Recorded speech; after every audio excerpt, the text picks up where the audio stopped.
gentlemen, from the low, welcome to lovely Las Vegas for Coast to Coast Hoops with myself, Greg Hoops Peters, and now part of the VSiN family of podcasts. We've got an excellent podcast for you.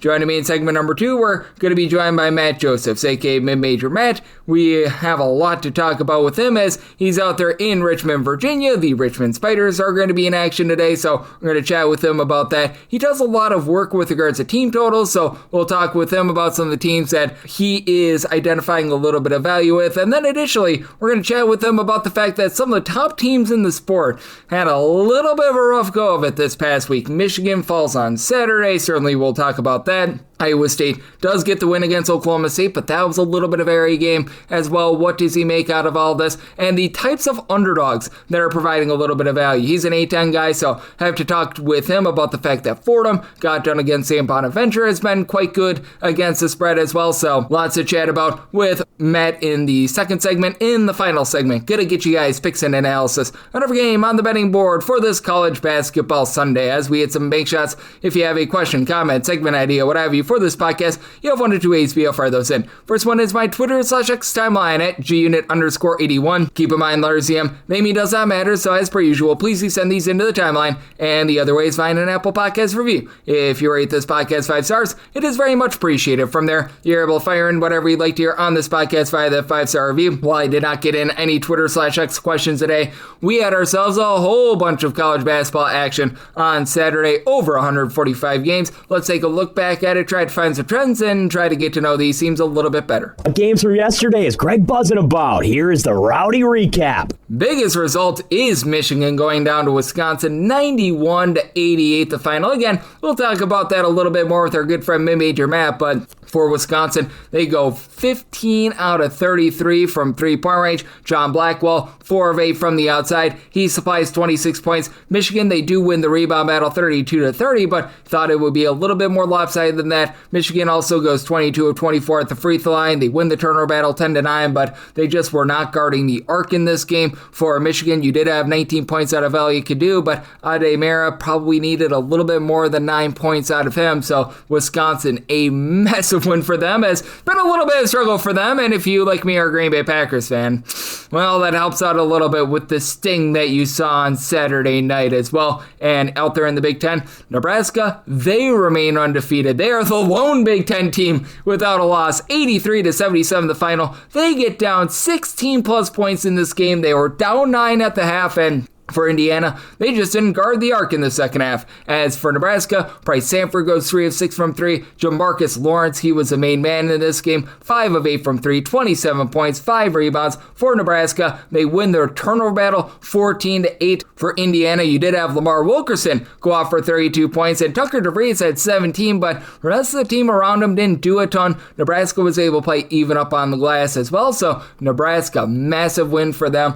Louisville was actually trailing at the half against Boston College. They do find a way to pull it out 75-62, but right now very short-handed. They were already dealing with an injury to Mikal Brown. They had burned the red shirt of the gentleman from the G League, so apparently we're going to be seeing him a little bit more moving forward. But for them, they also had Ryan Conwell out of this game, as well as for Louisville, just 6 of 21 from three-point range, won the rebound battle 42-31. And for Boston College, they've been rough from three-point range, 9 of 28 from the outside, not too bad out of them. And they won the turnover battle 13-6. So Boston College not necessarily looking amazing thus far this season, but they rise up. They get a cover against Louisville. For Florida, the outside shooting has been very suspect for this team, and they only go 9 of 30 from three-point range, but they find a way to persevere against Tennessee, 91-67 the final as they dominate the boards. They win the rebound battle 41-30, and while the team wasn't really popping it from 3, Boogie Flan did go 3 of 6 from 3, a very good sign for Florida. They won the turnover battle 18-10, and that has been a killer for Tennessee all season long. Jacoby Gillespie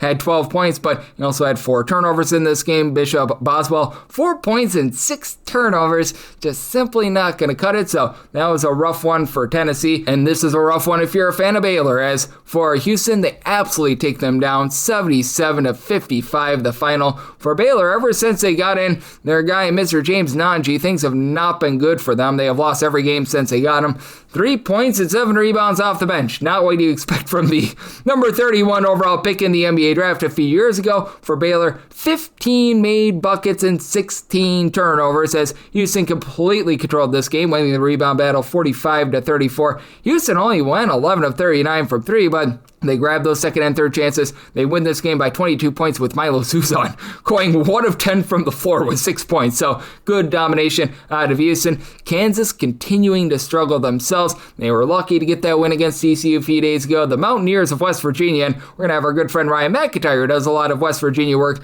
on the podcast here on Monday. He is going to be very happy to talk about this one. 86-75. The final is for West Virginia. 11 of 26 from three-point range for Kansas. Just 8 of 27. You had Mr. Darren Peterson be able to supply 23 points. He goes 3 of 9 from 3, but nobody else really stepped up. West Virginia also won the rebound battle 38-32 as they had a nice performance out of Harlan Obiana. He was able to give the team 11 points, 10 rebounds, and for West Virginia, just 9 turnovers in this game, so they did a nice job controlling that one. For UConn, a win but no cover. DePaul was able to be pesky in the second half, 72-60 final in this one, as UConn certainly came to play on defense. They generated 15 turnovers. Now, they themselves had 14 turnovers, but you had Silas Emery be able to chip in there 14 points, 16 points out of Braylon Mullins, as well as for UConn, they go 6 of 15 from three-point range. Both teams were not really allowing a lot of outside shots, so a little bit of a underwhelming game out there. For Auburn, they were able to completely overwhelm Arkansas, 95-73, the finalists for Arkansas. 8 of 21 from three-point range. Jarius Acuff, he supplies 19 points. Malik Thomas off the bench, 17, but they do not compare to Keyshawn Hall. Keyshawn Hall, 32 points, 4 of 5 from 3, and for Auburn, they go 10 of 22 from three-point range. Auburn wins the turnover battle, 11-10. They win the rebound battle, 37-28. Taj Pettiford continued to have a disappointing season, 6 points. He did have 7 assists in this game, but everyone around him, they were able to get going, so that was a nice result out of them. While a lot of ranked teams had a bit of a tussle on Saturday, Arizona, they were one of those teams that was able to get a cover, 86-73. They take it to TCU, really controlled this game throughout. For Arizona, 7 of 16 from 3. TCU goes just 6 of 21 from the outside, and for Arizona, nice game in this one from Koa Pete. He goes for 20 points. I think it's not shot well from three-point range all season long, but when you got Jaden Bradley shooting over 40% from 3, giving you 17 points, Anthony Del Rosso coming off the bench for 17 points, team winning the rebound battle 38-32, winning the turnover battle 12-10. You know what? It's going to slide. And for North Carolina, they got themselves a big test against Wake Forest. Wake Forest down 11 points at the half. They claw their way back, unable to pull it out outright, but certainly cover that spread, 87-84 the final. North Carolina's been pretty rock solid on defense this season, but allowed Wake Forest to go 14 out of 35 from three-point range. Nate Calmezzi, 7 of 11 from 3. He was open to making threes all night long as he and Juke Harris both had 28 points apiece. And for North Carolina, they needed their star freshman to step up, and he did. Caleb Wilson, 22 points, 12 rebounds. Henry Vassar, 25 points, 9 rebounds. They will this North Carolina team to victory, but certainly they were tested on Saturday. Virginia, they were not really tested. They get a nice win and cover over Samford, 70-55, the final. As for the second half, man, if you had the over in this game, 29-21 after you had 75 points in the first half, but for Stanford, just 5 of 26 from three-point range. Abuka Okore, star freshman, he got 14 points, but he needed 20 shots to get there. And for Virginia, Thaddeus DeRitter continues to be pretty incredible for this team. 22 big points out of him, so that was a quality win. Iowa State got a bit of a test from Oklahoma State. They were trailing throughout much of the first half. They were up only 2 points at the half. They were able to pull away a little bit late, but 83-71, nowhere near covering this game. As for Iowa State, you did have every single one of your starters scoring double figures, and Joshua Jefferson continues to be rock solid, 19 points, 5 boards, 5 assists, and then Tamon Lipsby, he was able to generate 4 steals himself. As for Iowa State, they win the turnover battle 15-10. That allowed them to win this game, as Oklahoma State 8 of 22 from three-point range, 21 of 26 at the free throw line. Iowa State just 5 of 16 from three-point range. So That was an interesting and a fun one. And right now, one of the top teams out there in the SEC, certainly Vanderbilt is. We're going to get to them in a second. But Georgia, they get a nice win over South Carolina. This by a count of 75-70. They were down 6 points at the half. And for Georgia, just 6 of 27 from three. Not a great three-point shooting team, though. Cannon Catchings, 4 of 9 from three-pointers. The rest of the team, they went 2 of 18. But he was able to supply 20 points. And for Georgia, they do a nice job in terms of winning the rebound and turnover battle. They won the turnover battle 9-8. The rebound battle 38-35, and they did a nice job stepping up, hitting those free throws at 17 out of 22. Meanwhile, for South Carolina, Mongolia Mike was able to go off for 18 points, so a relatively fun result out there. And then for the aforementioned Commodores, they were laying about 12.5, 13.5 points. LSU don't quite get the cover there, but they do get the win, 84-73. They were actually up 14 points at the half. LSU, to their credit, even with Edon Thomas deal with injury, they were able to get Max McKinnon going. They had 27 points out of him, and for LSU, pretty even up on the glass. They lose that rebound battle 36-35 to Vanderbilt, and Vanderbilt just a little bit of cold shooting. I'm not really concerned about them only winning this game by 11 and not covering, because they went 7 of 30 from three-point range. You know that's going to be a little bit better for them moving forward, and they were able to control the turnover battle. They won that turnover battle by a count of 14-7 for Purdue. A little bit of a test against Penn State for Purdue. They were up just 1 at the half, looked a little bit better in the second half, but 93-85 the final, as they just didn't guard the arc. Penn State, 12 of 27 from three. Freddie De Leon went out for 25 points, and Purdue needed a big performance out of Braden Smith, and boy did he deliver. How about 14 assists to 1 turnover, 26 points, 4 of 8 from three. Fletcher Lawyer, he goes 4 of 8 from the outside for Purdue. They actually lose the rebound battle 28-27, but they won the turnover battle 10-3. So very efficient offense from Purdue, not necessarily so efficient on the defensive side of things. And for Duke, they have now given up 73 plus points in each of the last 6 games. Win but do not cover against SMU, 82-75 the final, as SMU 7 of 14 from three.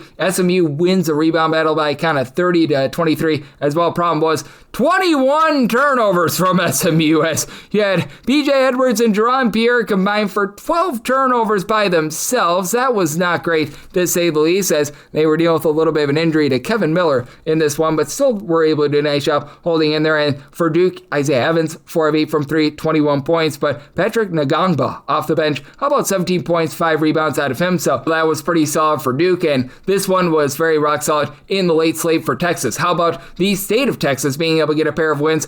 Now, Texas Tech does not get a cover on the road. We'll get to them in a second, but how about Texas? Double-figure underdog. They win outright against Alabama, 92-88 the final. They go 10 of 24 from three-point range. It's been a rough year for Trayvon Mark from three-point range, but 18 points. He was able to go 2 of 4 on his three-point shots. And then Jordan Pope, 6 of 13 from three-point range. Meanwhile, Alabama just fine from three-point range. They go 11 of 28 from the outside. They play even up on the turnover battle, 7-7, but where they got punked was on the glass. Texas, they win the rebound battle 48-38. They got physical, and they were able to pull that one out. And then for Texas Tech, 73-71. They were in full control of this game against Colorado, and under most books, you were not able to get the cover if you bet this one overnight, but that's it for Colorado. They were held to going to 6 of 21 from three. Does appear as though the Texas Tech defense getting much better, and for JT Toppin, 13 rebounds, 16 points. He did a great job there. LaJuan Watts, 11 points, 11 rebounds. So good versatility on that front, but for Texas Tech, not able to generate a lot of turnovers. They lose that turnover battle 9-7 in Colorado. To their credit, they go 19 of 22 at the free throw line with Isaiah Johnson,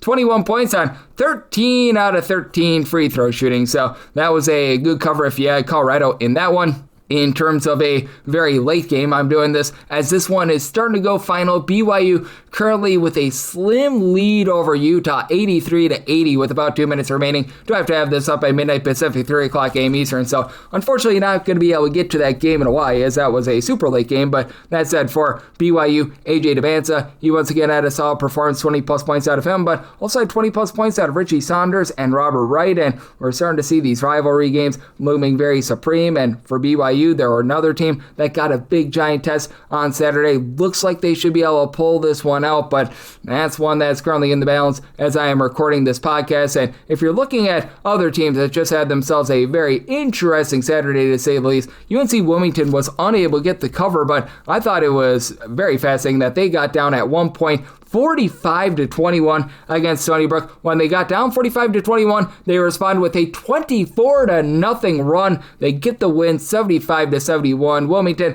one of your better mid-majors out there, 16-2 overall, 12 of 25 from three-point range with Nolan Hodge leading the way with 22 big points. So they've been a very fascinating team to take a look at. Again, no cover, but they were able to get the outright win. If you're looking at your best team in terms of against the spread record in all of college basketball right now, that would actually belong to Portland State. The Vikings were able to get a very convincing win and cover to be able to go to 10-1 against the spread this far this season, as they absolutely lambasted Sacramento State. They win that game by a count of 96-69, and for Sacramento State, your number one under Mike Beatty, not necessarily going the world's greatest for them, as they got completely punked on the glass in this one. For Sacramento State, they lose that rebound battle 47-25, and for Sacramento State, 3 of 21 from three-point range, 10 out of 25 for Portland State, with Jalen Henderson leading the way. He was able to spy 26 points, so they've been a team that's been yielding a very nice profit for you. How about Mercer being able to do so as well? We've had quite a few teams out there in the SoCon be a little bit up, down, all around in terms of their against the spread record, but Mercer now 12-2 against the spread, win and cover against Wofford in a game where defense was very optional. 109-97, the final one, the more hair-brainy games of the day, as Wofford, they shoot 16 out of 32 from three-point range, but the problem was Mercer was 12 of 19 from three-point range. Barako Koji, 29 big points in this one. For Mercer, they win the rebound battle 34-29. They do lose the turnover battle, but also won 27 out of 31 at the free throw line. So that game was fascinating. Cornell out there in the Ivy League played a fascinating game of their own, as things were just upside down in the Ivy League. You had Yale lose to Princeton 76-60, as for Yale, they've been one of the best three-point shooting teams all season long, 5 of 19 from three-point range against a Princeton team that has really struggled. They are glad to be able to have Dalen Davis back. He had 17 points off the bench, but uncharacteristic for Yale. And then Cornell loses at home to Dartmouth 102-91 in a game that saw 106 points in the first half. For Dartmouth, 14 out of 30 from three-point range. Dartmouth has had all sorts of issues taking care of the ball, just 5 turnovers in this game, so that was a whale of a performance out there. Stone Cold Stephen F. Austin, they are 12-2 against the spread. They've been covering numbers all season long, and they go out there and they're able to get the job done on Saturday. This by a count of 85-67 over a East Christian team that last year they were a really good team against the spread.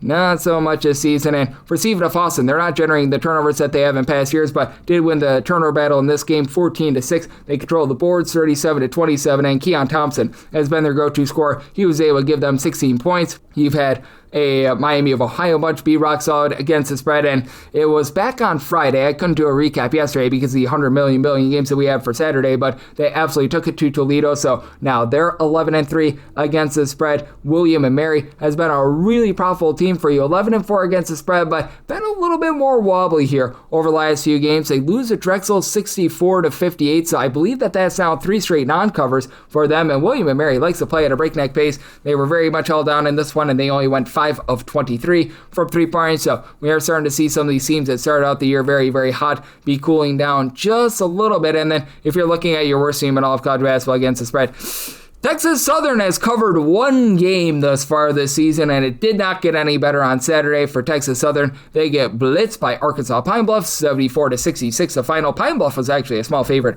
in this game, but for Pine Bluff, they had Keon Williams give you 16 points, and Texas Southern, they don't take care of the ball, they don't rebound, they went 2 of 14 from three-point range. It's just not good for them, to say the least. Really not good for Georgetown against the spread, as well as they looked like they were going to be able to win the game against Seton Hall. They got up in the second half. They've been one of the best teams in terms of taking care of the ball in all of college basketball, and then Seton Hall was able to storm back 76-67, the final in this one. As a matter of fact, for Georgetown, at one point in the second half, they were up 47-36, and yeah, that was not great to say the least. Heck, even with about 7 minutes remaining, they had the lead in this game, and Vincent Iwuchukwu, who was missing for about 10 or so games, he's a true 7-footer, came in off the bench, he gave the team a nice spark, he was able to spy 7 rebounds, he generated 4 steals, but for this Georgetown team, they shoot just 34% from the floor. They lose a rebound battle, 41-38, and for this Seton Hall team. It's just a case where they've been able to get less out of more this season. Sheen Holloway doing an amazing job of coaching up this team. Another team has been not making a lot of money. This should come as a shock for nobody whatsoever if you've been following this podcast. Loyola Chicago. They just get completely waxed by George Washington on Saturday, and we'll talk a little bit more on Atlantic 10 in the next segment with our good friend Mid-Major Matt, but 101-66. George Washington, 15 out of 38 from three-point range. Loyola Chicago, 8 of 36 from three, and Loyola Chicago, one of the worst teams in all of college basketball in terms of generating turnovers, lost the turnover battle 20-8. Loyola Chicago even goes 6 of 12 at the free throw line. Man, it has not been good for them, to say the least. And for this Loyola Chicago team, it was very immediate. They got down in this game 22-0 before they scored a single point. So, yeah, the rough season for Loyola Chicago, it very much continues. And the rough season for the Meep UTSA Roadrunners, that continues as well. For UTSA, they are now 3-11 against the spread. 85-52. They get blitzed at home against the Tulane Green Wave, who have not been impressive themselves, but they allow Tulane to go 19 out of 42 from three-point range. Tulane, who does nothing on the glass, won the rebound battle 39-36, and for UTSA, they had 18 made field goals. Tulane, they had 19 made threes. That's all that you need to know right there about that one. And then this team has also been less than profitable. James Madison, a team that I really had some high expectations for this season, they are now just 4-12 against the spread. They do not pull out the cover against Old Dominion. They avoid the outright upset, 70-69 the final, but they were down 44-27 at the half. They have to pull this one out of the fire as they went just 2 of 11 from three. They did, fortunately for their sake, go 20 of 25 at the free throw line and won the rebound battle 42-30, but 16 turnovers to Old Dominion 7. That is not going to cover you a lot of games. We have been seeing some interesting games with regards to the totals as well. Your top over team finally played an under. Denver, 14 overs, now 1 under and 1 push.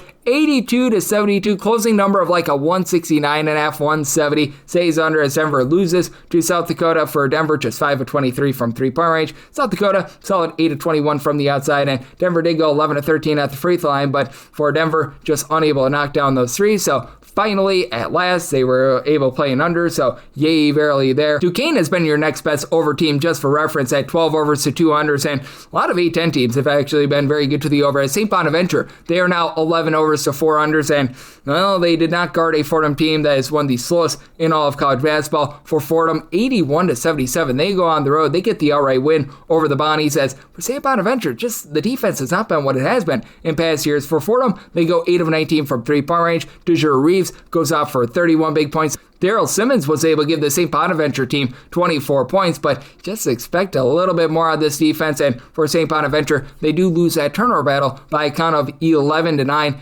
Louisiana Monroe has been a really good over team as well. Things got very underwhelming, though, after they and Southern Miss played a harebrained game like 2 weeks ago. This game, not so much. 70-60 Southern Miss. Win but no cover against Louisiana Monroe, so that is now their third under thus far this season. And for Utah, they have been a good over team as well. Right now, this is just wrapping up with BYU getting it done 89-84. That scores you another over on the Utah Utes, so they're now up to 12 overs to 4 unders thus far this season. Already went through another one of your top over teams in all of college basketball, Miami of Ohio, with what we saw on Friday. 10 overs to 4 unders. You also had 10 overs to 4 unders thus far this season out of Tulsa. As for Tulsa, a little bit of a shocking result. They've been one of your better mid-major teams out there in all of college basketball, but they got totally punked on Saturday as South Florida was able to take it to them. South Florida, 93-78 winners, so that gets you yet another over in that category. And for South Florida, 16 out of 42 from three-point range. David Green did have 34 points for Tulsa, but they go just 7 of 23 from three-point range. And for Tulsa, they do lose that rebound battle.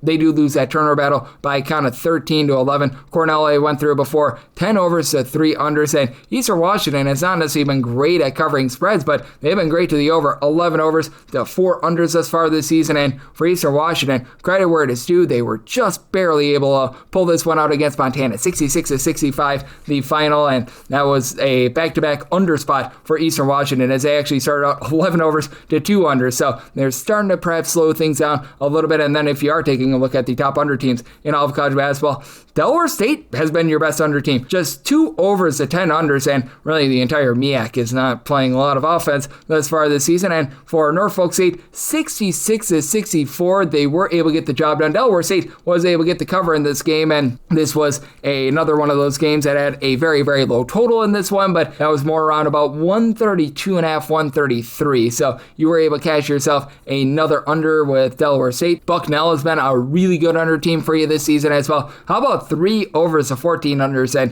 it's not necessarily because of Bucknell's great defense. They're well outside the top 275 in terms of points allowed on a per possession basis, but they pulled this one out against Loyola Maryland, whose totals I just have found have been set a little bit too high. 70-67, the final for Bucknell, just 6 of 22 from 3. And Loyola Maryland actually goes 14 out of 37 from 3-point range, but Bucknell won the rebound battle. They did a nice job winning the turnover battle, 15-14. And for this Loyola Maryland team, they also shot 38% with regards to their 2-point shot. So that was a little bit less than tremendous for them. It's going to be interesting to see this Bryant team moving forward because they just have not generated a lot of offense. And the America East in general has been about as offensive as Ned Flanders as far this season. You finally saw Maine, who has been absolutely awful this year on offense, have a little bit of an outburst, 74-70. They go on the road, they take down NJIT, but Bryant, they've played only 3 overs this year, and that was not one of them on Saturday. Albany took it to them 71-46, the final in that one. So we've got some very interesting teams trend-wise, and then if you take a look at it, a little bit more of an ancillary game out there in the Big 12, Kansas State just continuing to struggle as well, 87-84. Arizona State has like a 1.5 point favorite, find a way to get it done, and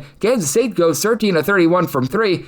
And Arizona State, they were 3 of 22 from the outside, but Kansas State gets punked on the glass. They lose a rebound battle, 48-34. They actually win the turnover battle, 15-13. But for Arizona State, 24 out of 32 at the free throw line. So less than savory one out of Kansas State out there in the Big Ten. It's been very interesting to take a look at some of these teams as well. And for Maryland, they do get a cover against UCLA, and it feels like Maryland's getting back to their slower roots. 67-55, the final is for UCLA. Just 5 of 17 from 3. They've been hot from 3 all season long, but defense looks like it's coming back into form for them. And out there in the SEC, this was a really interesting unranked matchup, as well as Oklahoma has been a little bit up down all around this far this season. They are unable to pull it out against Texas A&M, 83-76 final in this one. As for Oklahoma, they go just 11 of 31 from 3, and Texas A&M 10 of 33 from the outside, but won that turnover battle 17-8. Also out there in the SEC, it's been a bad year for Kentucky. They have not covered a lot of spreads, but they did so on Saturday against Mississippi State, 92-68 the final, and this is just not a typical Chris Jans team.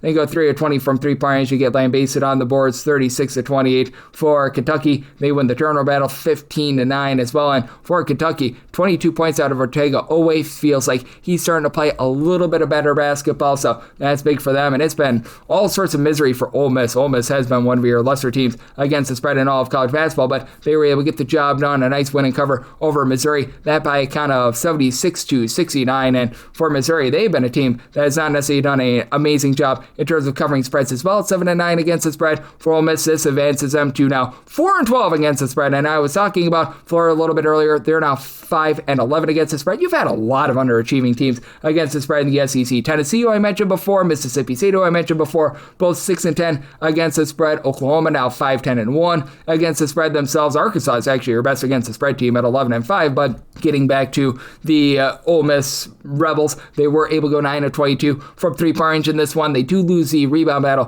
35-34, but they win that turnover battle 13-7. And if you're taking a look at trend-wise, what we're getting in college basketball right now, this is excluding that Hawaii game, so you've got 1 or 2 games missing from this, but it's been an underwhelming season thus far. 1,385 unders to 1,364 overs, so the under is sitting at darn near 50.5% right now, and favorites, they have really been getting lambasted recently. Favorites are hitting at just 49.2% against the spread for the season, 13.53 and 13.95. Meanwhile, if you look at the last 7 days in college basketball, 167 overs to 181 unders, so 52% hit rate to the under, with the underdogs hitting at 54.3%. Underdogs against the spread, 189 and 159. So that's what we're seeing in college basketball right now, and that's what we're seeing trend-wise. Coming up next, how about if we chat with our good friend Matt Josephs, aka Mid-Major Matt, little 8-10, little bit about these top teams having some struggles, and so much more right here on Coast to Coast Hoops with myself, Greg Peterson, now a part of the VSiN Family Podcast.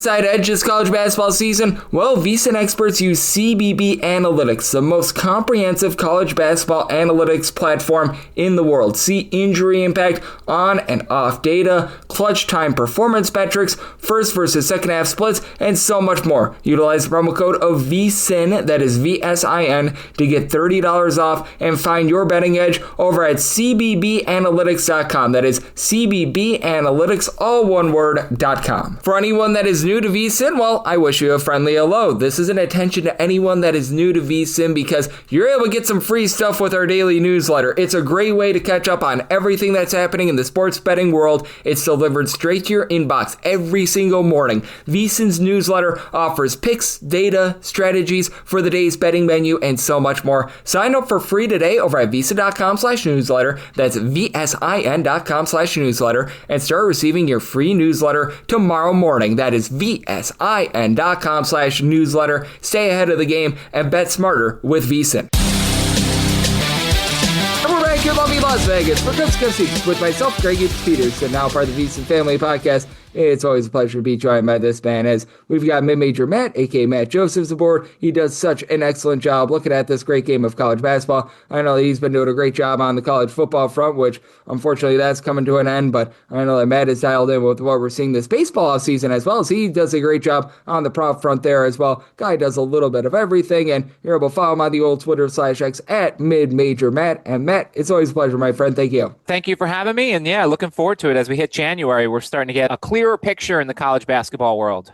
Oh, we certainly are, and it felt like there was a big three in college basketball entering about a week or two ago in Iowa State, Arizona, Michigan, and I don't think that there's any doubt about it that Michigan is still a rock-solid team, but what do you make out of Iowa State getting tested on Saturday? And for Michigan, they fall outright to Wisconsin at home. I think this is just kind of that weird time still, and it's something I always talk about with you on the podcast, is that we still don't have full home crowds, still have the kids away for the holidays and things like that, and we're starting to see more conference tests and more scheduling spots that are odd, teams that are playing 2 games in 3 days, 3 games in 5 days. And so you're going to see some potential letdowns here. And it's whether or not you win the games. I mean, as you mentioned, Iowa State was tested. They came out with a win. Michigan did not come out with a win. So I just think we're starting to head into the groove of conference play and, the weird scheduling spots that always occur in this sort of situation. Yep, we certainly do see some of those. And what are some of the dynamics that you do take a look at this time of year? Because I do think that teams that really slow things down, teams that are really good on the boards, are the sorts of underdogs that really provide a lot of value. And I know you're a little bit of an Atlantic 10 guy with being out there in VCU and Richmond country. And I look at a team like Fordham as a team that I've bet a lot in. That's the sort of team that I think offers a ton of value this time of year.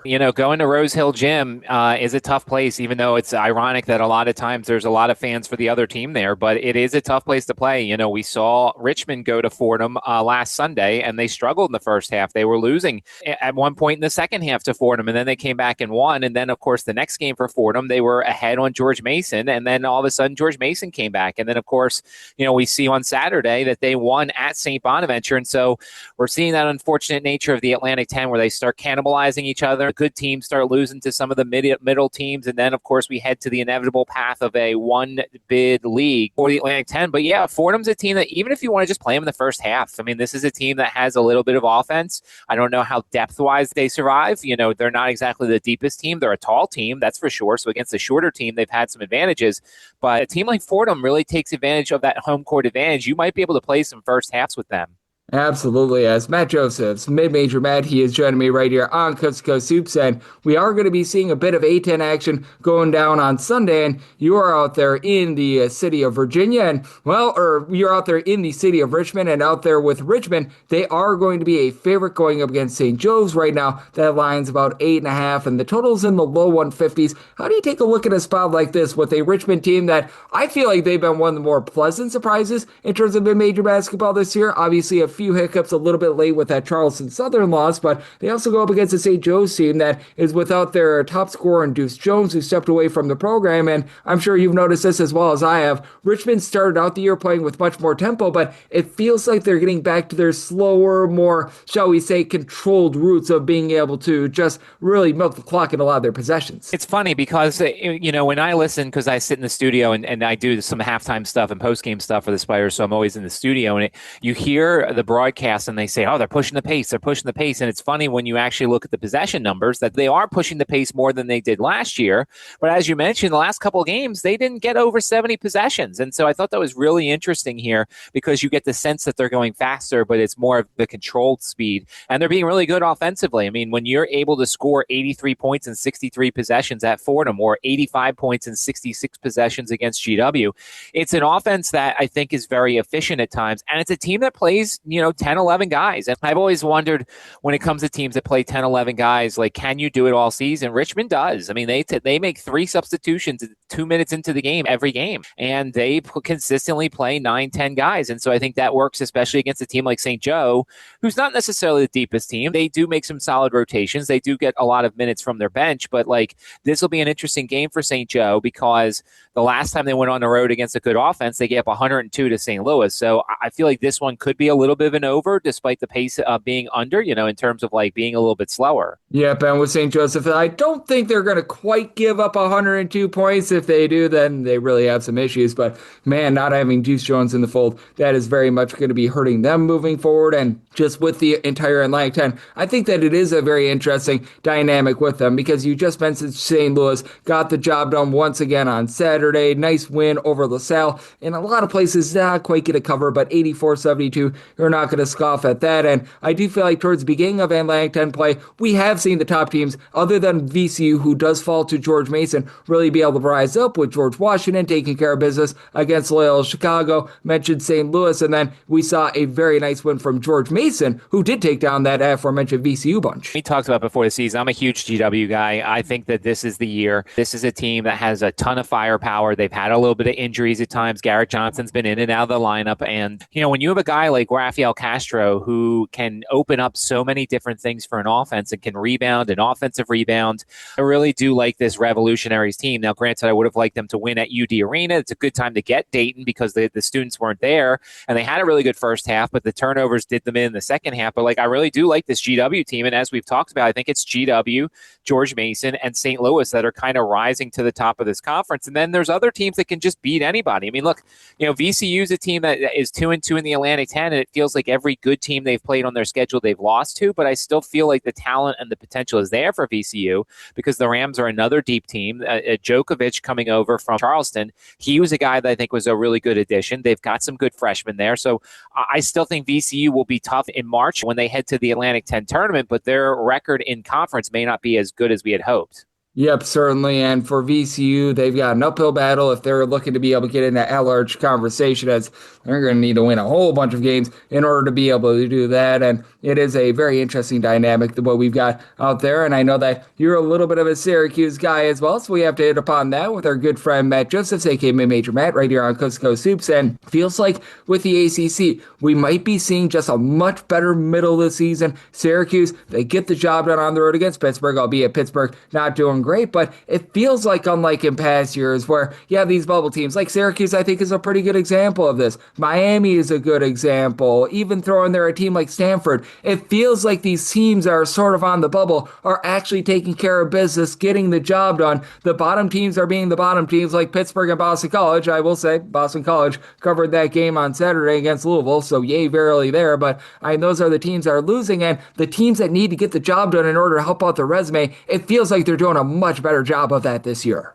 Yeah, and I think that there's not as many easy wins as you mentioned. I mean, look, Florida State, even at 7-9, 0-3, they're still a solid team. They're going to spring some upsets. And by the way, their first 3 games are all against North Carolina, Duke, and NC State, who are all towards the top of the conference. I'm slightly afraid of Florida State Tuesday night when they go to Syracuse. My Orange at times have had these weird performances at home where they don't show up, a la the Hofstra game early in December. But I think the difference for Syracuse has been Donnie Freeman is healthy, and it makes you really wonder what they would have done in Las Vegas with Donnie Freeman. And I hope the committee considers that because, they nearly beat Houston in overtime, and maybe Donnie Freeman would have made a little bit of a difference there. But yeah, it's funny because last year Virginia wasn't good. This year Virginia is really good. Last year Virginia Tech wasn't very good. This year I think Virginia Tech is very good. I mean, that was a really tough loss to Stanford that they had, and they came back and took care of business against Cal. And so, I think a lot of the teams that weren't very good last year are playing better this year, and Stanford and Cal are no longer easy wins. And remember, you're going to have those random West Coast trips where you have to play both of them, and if you're not focused, you could lose one or both of them. So, I think that's the dynamic we're seeing in this conference, is that outside of the Pittsburgh and the Boston College and the Florida State, there really isn't any easy victories on any given night, whereas in past years, there were a lot of easy victories in this conference. Yep, absolutely. And with the ACC, they have been able to have a nice little bit of a come up doing this prior to knowing if Clemson and North Carolina were able to get the job done. But you know what? That has been great to be able to see, because I do feel like in the landscape of college basketball, the top two conferences this year are the bigs, Big Ten and Big 12. I don't think that there's a ton of debate about that, because the SEC, I feel like it's taken a little bit of a step back, but it just feels like, shall we say, those tier two conferences, they're much more prevalent than they were last year. It felt like year, the SEC was very, very clearly that number one conference. The Big 12 was very, very clearly that number two conference. And then Big 10 was probably number three, and then a country divide between the rest. But it feels like with the ACC, the SEC, they're much closer to the Big 10 and the Big 12 than the, shall we say, ancillary conferences were a season ago. And I think that it's interesting, because if you look at Ken Pomeroy, he actually has the SEC number one in his latest rating. So he actually thinks that there's, listen, I think it's more about the top of the SEC than the depth of the ACC. I mean, you look at Vanderbilt, and what they're doing so far this season. You look at the very top. I think Kentucky being 0-2 doesn't really matter very much, because the top of the SEC is just that much better. So I think that's why maybe he has them as high as he does in his rankings. Yeah, you're right. And I think the other key is a lot of these top conferences, the middle teams are playing better. There are fewer and fewer really bad teams in this conference for now. Now, of course, they're all going to play each other. That brings up the infamous stat. Oh, gosh, I forget who the broadcaster was who said, this conference is 500 since January 17th, whatever it Carl was. Ravitch. There you go. Yes, the Carl Ravitch statistic for the SEC, I believe it was, that they were 500. But, this is what's going to happen, because going back to your very first question, these teams have all played each other. A lot of these coaches have played each other. They know what to expect. They know what to expect when they go into some of these gymnasiums. And so that's why more upsets happen, because Iowa State's playing Kansas every year, because some of these other teams are playing everybody every year. And that's what happens when you come into conference play. Yep, exactly. And I do think that it's going to be a lot of fun to see what we get out of some of those teams. And Matt, I know you're very much a guy that looks at a lot of totals, team totals. Have there been a few teams this year that have really been standing out to you? Because I know that Toledo has been one of those, fading Bellarmine, which Bellarmine's still not playing a lot of defense. I will say that offense has actually been quite solid for Bellarmine, so we will give the Knights a little bit of credit there. But have there been a few teams, now that we're in the middle of January, that have really been catching your eye and you've been able to cash some bets on them, whether you've been backing them or fading them? Well, we talked about GW. GW's offense has been rock solid so far this season, so I've been playing some team total overs there. And, Gonzaga, obviously, that offense has just been incredible, and we're getting into the portion of the schedule where they're playing a lot of overmatched teams, and Gonzaga teams in the past that have kind of struggled a little bit in those situations. This Gonzaga team has an offense that it feels like is just good for 80, 85 every night. And then a lot of times, it's a one that I used to play was Creighton first half overs at home. This is a Creighton offense that I think is very explosive, and I think their defense is not as great as it has been in the past. And if you look at some of their first halves at home, that St. John's game that on Saturday, there was a ton of points scored in both directions. St. John's put up 52 themselves. It went well over. It was 52-34 in the first half. So it's one of those things where Creighton feels like they're a whole lot more comfortable at home. They can play with a little bit of pace. You notice that in a lot of their home games, there is some pace to it, and there's a lot of scoring in the first half. So that's been my old reliable, is Creighton first half overs, because this offense is very good. And this defense, in the past, it was Ryan Kalkbrenner in the middle, and he used to erase everything, and their defense used to be really good. And then the numbers say their defense is still pretty good this year, but their offense is spectacular, especially at home, where it seems like they shoot a whole lot better. Coming up on Tuesday, they're hosting Georgetown. That might be another opportunity for a first half over, because Georgetown's defense is not the best as it usually is. And I feel like Creighton is one of those good examples of a team that has seen a little bit of a midseason reversal as well, because first few games of the season, they were playing quite a few unders. It was a little bit rough for Creighton, but it does feel like ever since they hit Big East play, they had that nice win over Xavier where they beat them by like 1 trillion points. They were able to really find their mojo. And how much do you take a look at that? Because I know that you've mentioned in the past Cincinnati being a team that you eye with regards to totals, and we are actually going to be seeing them on Sunday against Central Florida. And it does feel like some of these teams, they are teams that maybe were struggling towards the early part of the season. Now they're starting to find it. And some of these teams like Cincinnati that's been so bad on offense, it feels like they're starting to slow down and get back to their roots. Yeah, it's one of those things where early on, and you do such a good job with this yourself with all the research that you do, coaches will tell you sometimes. And Wes Miller started the season saying, we're going to run. We've got guards that we like. We're going to run and run and run. And the very first game, they go 80 possessions against Western Carolina. The books priced them like they were a, slower team. It was an easy over way back in the first day. And you look, it was 75 possessions, 81 possessions, 73. And then, as you said, like sometimes things change once you get into conference. They played 2 conference games. They played 2 64 possession games. Now, look, no one's running with Houston, and West Virginia is a little bit of a slower team too. So we do have to kind of take advantage of the fact that they have played 2 slower teams. As you mentioned, Central Florida is coming up on Sunday, and they're a little bit of a faster team, a little bit. They're slightly above average when it comes to tempo. So if we see a 70 possession game, I wouldn't be surprised here because of the fact that they played 2 really slow teams in Houston, West Virginia. Ross Hodge is not running with anybody at West Virginia right now. So I would not be surprised if we saw a little bit more points. Now, the issue with Cincinnati is much like the issue with Syracuse is they can't hit free throws. Cincinnati's shooting under 64% as a team.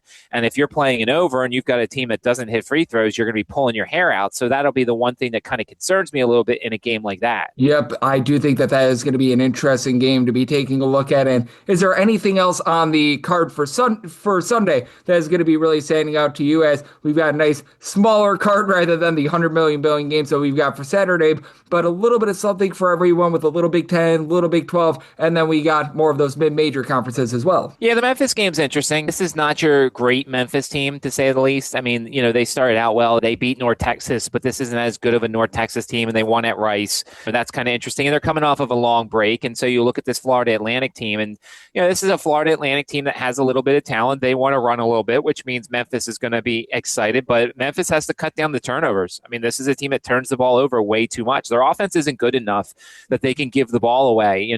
We always love to refer to the Ken Pom stuff, the red and the green. A lot more red when it comes to Memphis's offense than green. So this will be an interesting game because this is a Memphis team that has struggled away from home. They did get the win at Rice, but they lost at Louisville. They lost at Mississippi State. They lost at Mississippi. I would not be surprised if this game is close throughout. Florida Atlantic has an offense that has some scorers on it, so I think they can certainly take advantage if Memphis is off. And look, everybody enjoys when Memphis comes to town. It's a game that everybody looks forward to. So I feel like Florida Atlantic could certainly be a little bit live here, especially if Memphis has the turnover issue that they've had so far this season. Absolutely, and it's a Memphis team that I just really look at the entire Penny Hardaway era, and it always feels like turnovers have been the main kryptonite of that team. So it is going to be a fun one to take a look at on Sunday. And Matt, I know you're doing such a great job deciphering the college basketball board. You do such a great job on college football and so much more. So love the good people at home know what's all on tap for you and how people can follow along on social media and other platforms. Yeah, I'm Major Matt on Twitter. As you mentioned, only one college football game left, so looking forward to diving into that, try and find some angles, trying to find a prop or two maybe that I like. But yeah, that's sad that the college football season will end, but that of course also means I can fully focus on the college basketball season,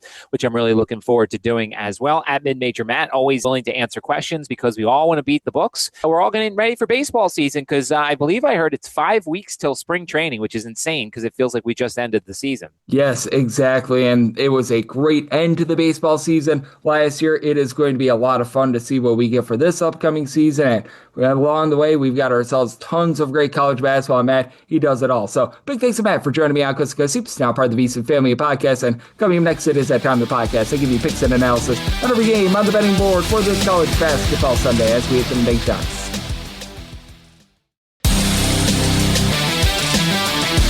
And we're back here at Lovey sunny Las Vegas for Coast to Coast Hoops with myself, Greg Hoops Peterson, now part of the VC Family Podcast. Always great to be joined by Ryan McIntyre. He does such great work over at the Sports Gambling Podcast Network, looking at this great game that we all know and love of college basketball. Every single time he joins me, he lends such great insights, and did so once again today. So a big thanks to Ryan for joining me in the last segment. Now it is that time of the podcast. I give you picks and analysis on every game on the betting board for this college basketball Sunday as we hit some bank shots. Most financial establishments close at a certain time, but not here. It is time for a side and total on every game on today's betting board bank shots.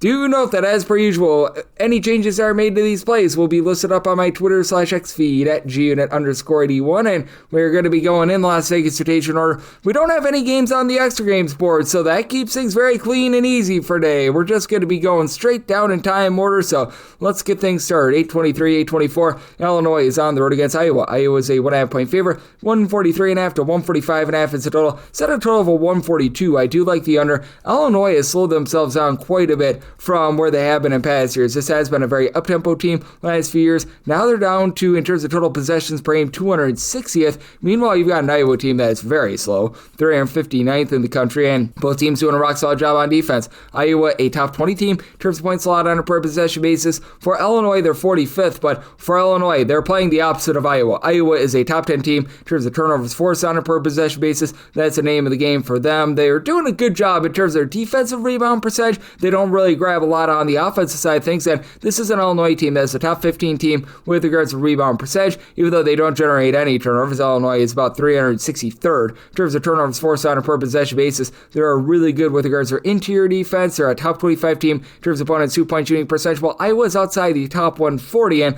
I think that gives Illinois the edge. I did set Illinois as a 2-point favorite. I like them on the money line. Now for Iowa, this is a very well put together team headlined by Bennett Sturts, give you 40% 3-point shooting, 18 points, 5 assists per contest. At Iowa, they do a nice job taking care of the ball as well. Top 75 team in terms of fewest turnovers on a per possession basis, and even though they play as slowly as they do, this has been one of the most efficient teams in all of college basketball because the small amount of shots that they take, they hit, and again, they don't turn the ball over whatsoever. Right now for Iowa, in terms of points scored on a per possession basis, they do find themselves currently 17th in all of college basketball, and if you look at home, they're actually averaging about 32 points more per 100 possessions at home rather than in a road/neutral court venue, but a little bit of that is a byproduct of the competition that they've been playing, and right now you do have an Illinois team that is actually number one in terms of points scored on a per possession basis. I do think that that's going to fall off a little bit here because this is an Iowa team that also does a great job guarding the three-point arc. Teams are shooting less than 30% against them, and even though you don't have a single guy that gives you 5+ rebounds per game, someone like Cam Maniwu has been able to give you about 8 points, 5 boards. He's been rock solid down low. Alvarez Vulgarius,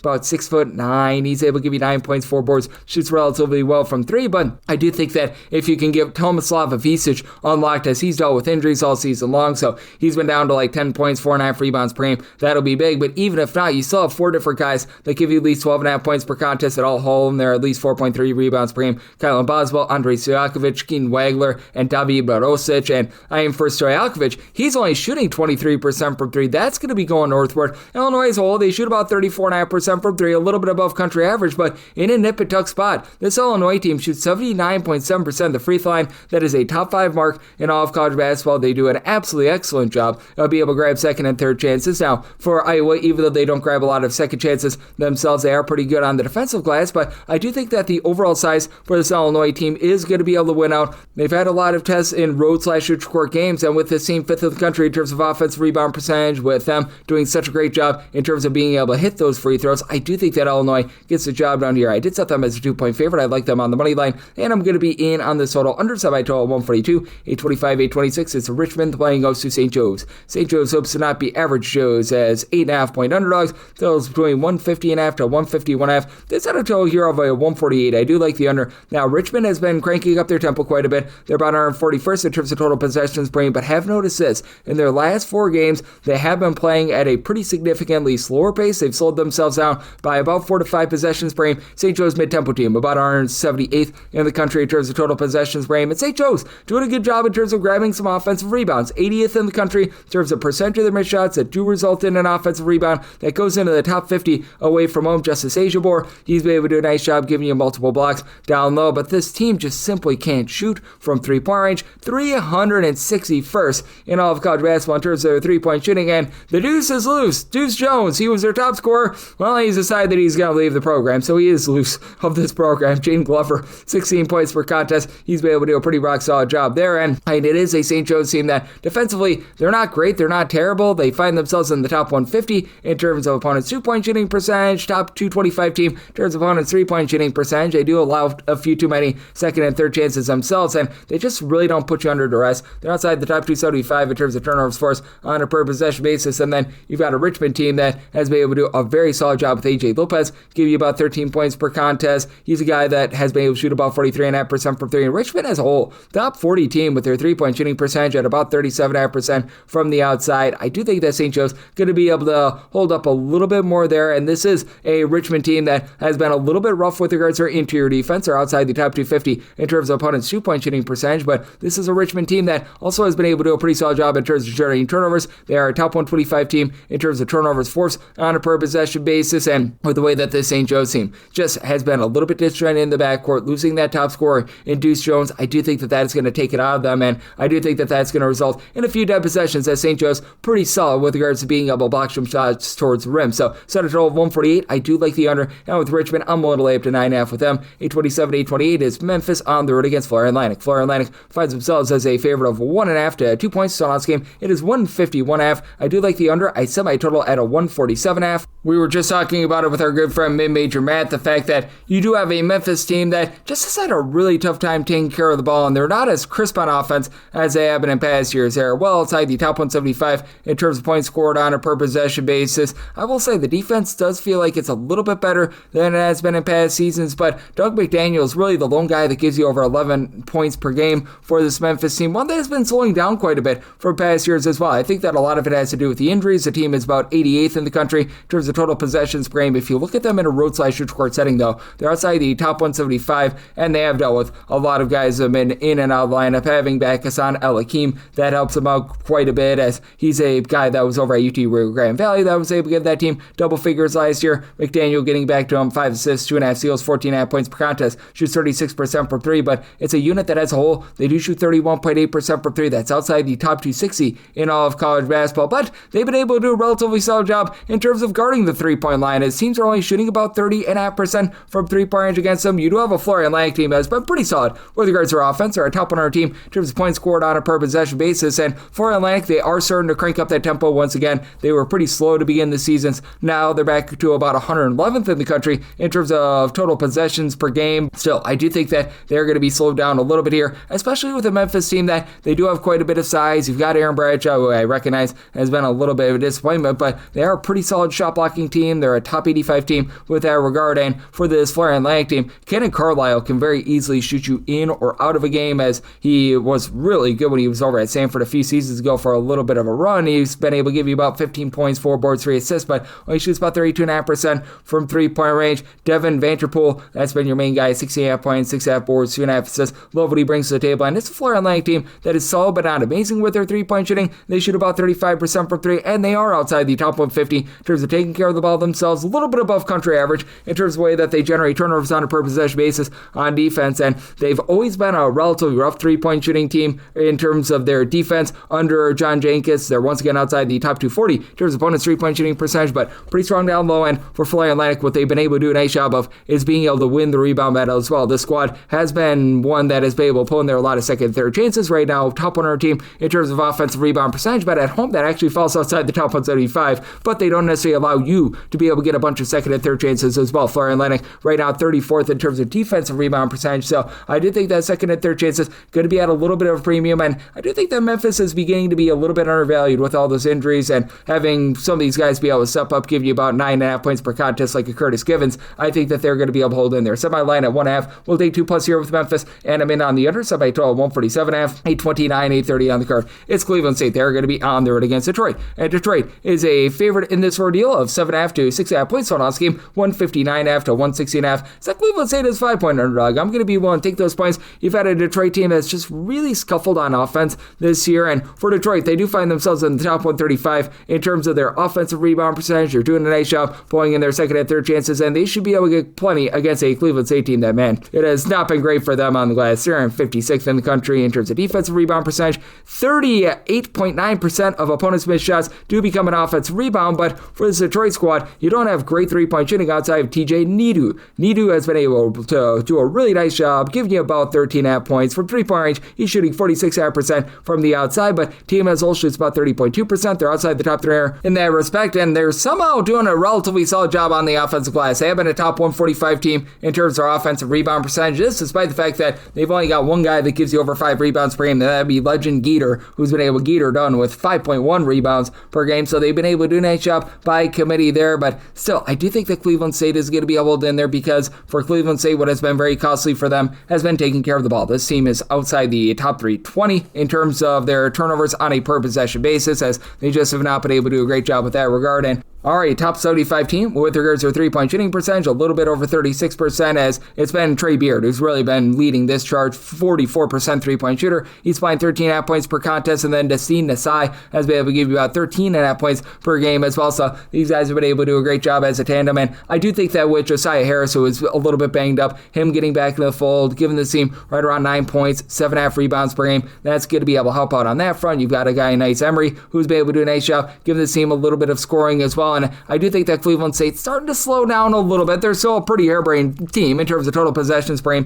55th in all of college basketball, but they have been a team that has been able to do a solid job in terms of Horizon League play, in terms of being able to dial things back just a little bit. And I do think that they hold in there against a Detroit team that's really not going to put them under too much stress. And I do think that this is going to be a game that's going to be close enough for late game fouling. And if you do get into those late fouls, Cleveland State actually a solid free throw shooting team. They shoot a little bit over 74% as a collective, and you've got a Detroit group that right now they're shooting more around about 75% of the free throw line. I think that that'll be just enough for you to be able to get this over. Somebody total at a 161, so I do like the over. And with Cleveland State, I'm willing to take anything above 5 with them. Made them a 5-point dog. 831, 832. It is Canisius on the road against Iona. Iona finds themselves as a favorite of 11.5 points. 141.5 is the total, and I do like the over. I did set this total at a 144.5. You've got a Canisius squad that is playing incredibly slowly in terms of total possessions per game, 357th. They've sped up a little bit here in conference play, but this is also a Canisius team that is playing the Ole style of defense. Currently, they check in 278th in the country in terms of points allowed on a per possession basis, and for Iona, they're a really good three-point shooting defense, top 75 team in terms of opponents' three-point shooting percentage, overall about 122nd in the country in terms of points allowed on a per possession basis, but they're a very vulnerable team on the glass that is going to give you a lot of second and third chances.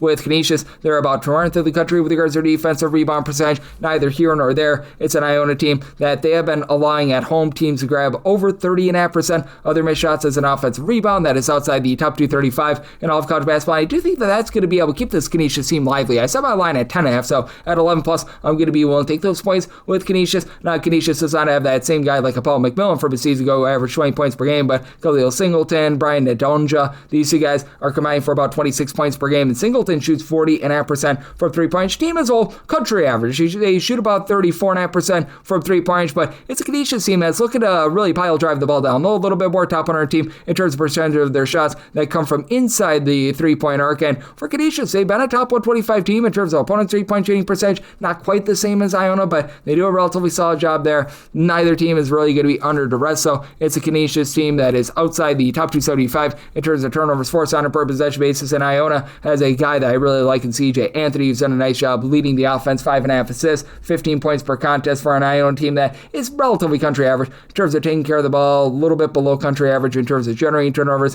while they do a nice job in terms of guarding the arc. They are vulnerable on the inside. They're outside the top 240 in terms of opponents' two-point shooting percentage. They themselves are outside the top 275 in terms of generating second and third chances, but they do a nice job getting the ball to Lamont Salabi along with Toby Harris. Download these two guys combining for about 23.5 points per game, and Harris has been able to shoot about 41.5% from three-point. Salabi has been able to give you about 7.5 rebounds per game. Koski Amotu has been able to give you 9.5 points, 5.5 boards as well. So you've got a lot of guys that are good scorers. Denver Anglin has been able to give you about 8.5 points per contest. Has yet to get it going from three, but you've got Keyshawn Williams, a former 15-plus point per game scorer over at Northern Illinois, who's been able to do a solid job as well. And this is an Iona team that is very much looking to crank up the tempo. 57th in the country in terms of total possessions per game. I do think that you get a little bit more of an up and down game. I think the Canisius is going to be able to hold in there down low. So made a line of 10.5 at 11 plus. I'm going to be willing to take those points, and I do like the over. I set my total at a 144.5. 833, 834 on the card. It is Quinnipiac on the road against Sacred Heart. Sacred Heart is a home underdog of 5.5 points, 151.5 to 152.5 is the total. I set a total here of a 154.5. I do like the over. Neither of these teams are are playing slow. Neither of these teams are necessarily gunning it. Quinnipiac is about 107th in the country in terms of total possessions per game. Sacred Heart has actually slowed themselves down a little bit. They're about 210th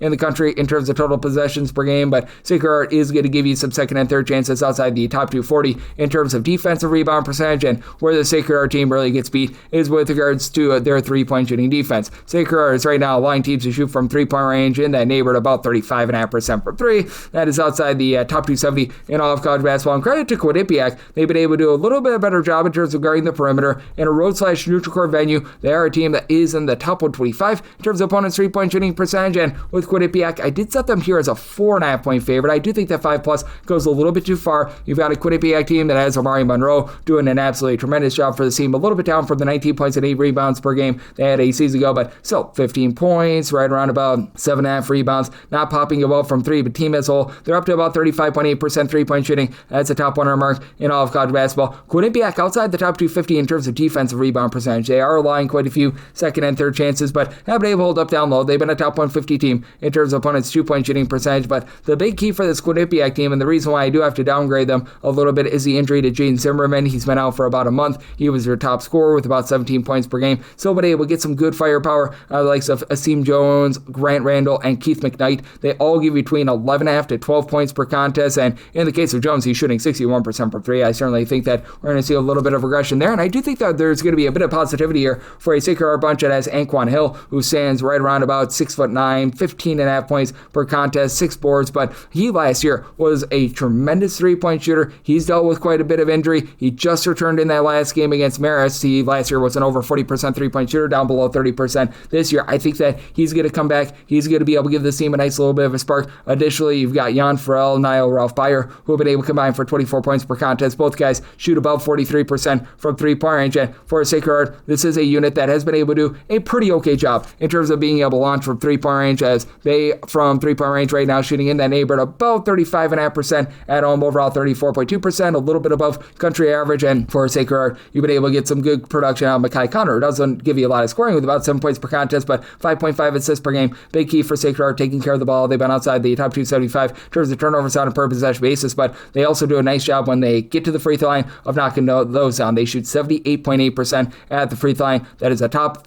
20 mark, as a matter of fact, a top 10 mark in all of college basketball in terms of percentage of their shots that come from three-point range. Top 20 team in all of college basketball against a Quinnipiac team that's been solid but not amazing with their three-point shooting percentage, just hair outside the top 100 with that regard. And I do think that this is going to be a Sacred Heart team that knocks down those shots, is going to be able to keep it close enough for late game fouling. So I told 154.5. I like the over, and I'm going to take 5+ here with Sacred Heart. 8:35, 8:36 on the card. It is Siena. They are going to be on the road against Mount St. Mary's, and the Mount does find themselves as a home underdog here. You're going to be catching with them 3.5 points. 137.5 to 139.5 is the total. So a total of 133. I like the under. You've got a Siena team that's very much looking to slow things down. 352nd in the country in terms of total possessions per game. Mount St. Mary's closer to a mid-tempo team, about 146th in the country in terms of total possessions per game. But for this Mount St. Mary's team, they're just doing an absolutely awful job in terms of turnover front. 364th out of 365 teams in terms of turnovers per possession. In terms of turnovers generated on a per possession basis, they're 294th, and in their home games, bottom 35 team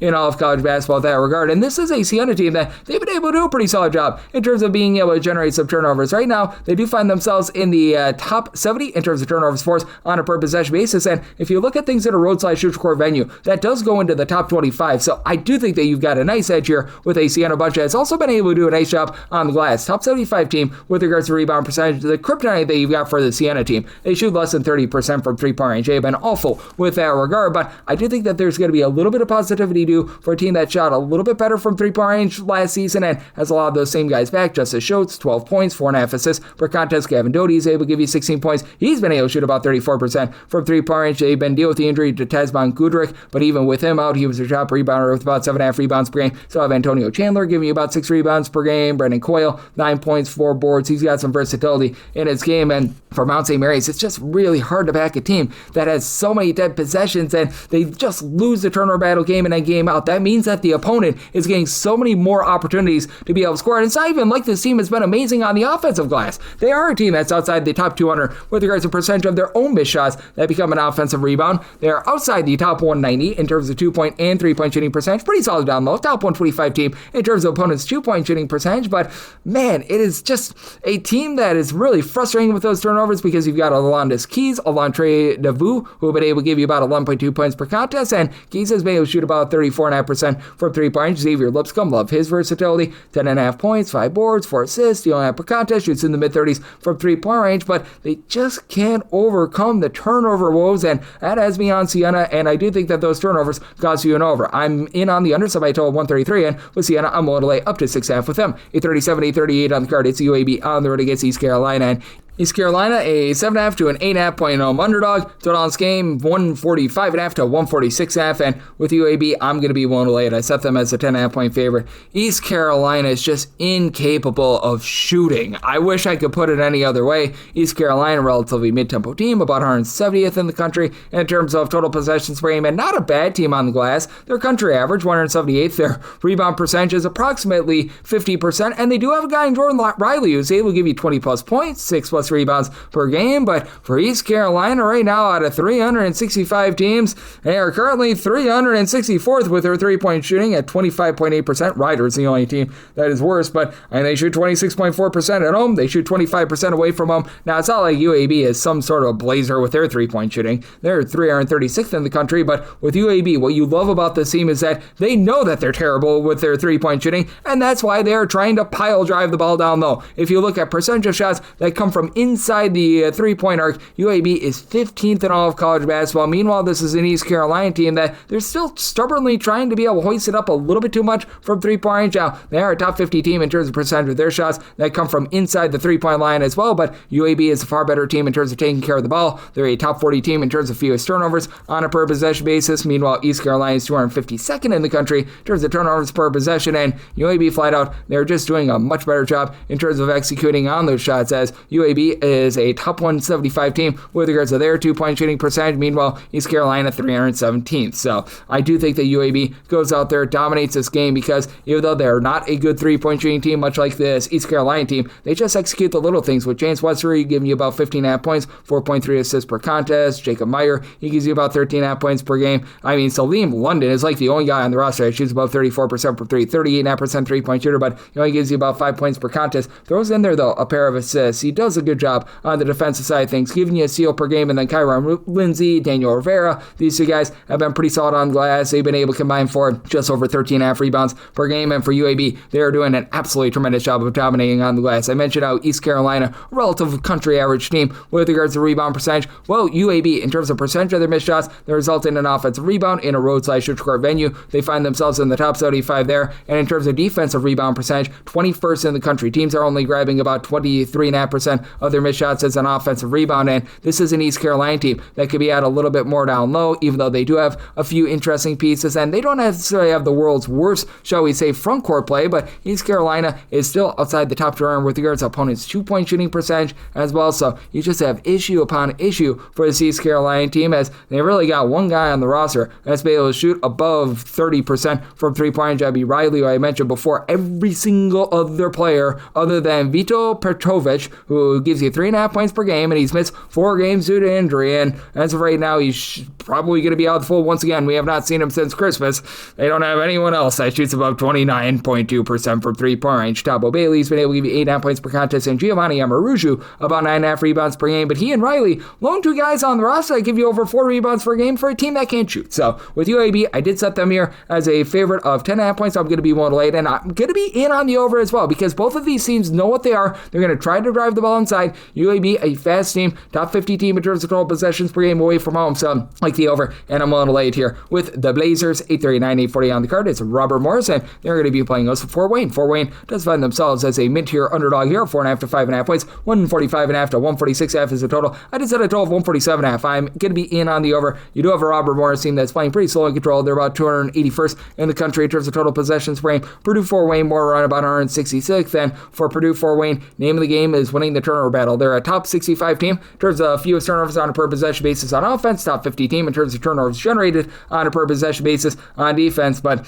they are very vulnerable on the inside. This team is well outside the top 275 in terms of opponents' 2-point shooting percentage, and they just absolutely get bully balled on the glass as well, which is what I think is going to win out for Robert Morris in this spot, as this Purdue Fort Wayne team currently 339th in terms of defensive rebound percentage in a roadside shoot score environment. Teams pulling 38.8% of their missed shots as an offensive rebound. Meanwhile, Robert Morris, about a country average team with regards to their defensive rebound percentage, but they've been a top 100 team with regards to that offensive rebound percentage, with Nikolas Chatakoulis supplying the team with between 6.5 to 7 rebounds per game. And you've got Mr. Good, Deshaun Good, 15 points, 9 rebounds, stands right around about 6'6", 6'7", and from three-point range, he's actually shot it at 66.7% for three. Certainly that's going to be going downward a little bit, but Chatakoulis throws in their 12 points per contest. And then you've got a trio of guys, Darius Livingston, who's been dealing with a little bit of injury, Josh Hill, along with Alberto Vargas. We're giving between 8.5 to 9 points per contest. Livingston is going to be out full once again in this game, but still relatively good depth to be had here. And for Purdue Fort Wayne, you've been able to have Mikael Stevenson do a nice job coming in from Grambling. He's been able to give you about 14.5 points per game. Not necessarily going to be the hottest three-point shooter, but still, overall for the season, he's been able to pop it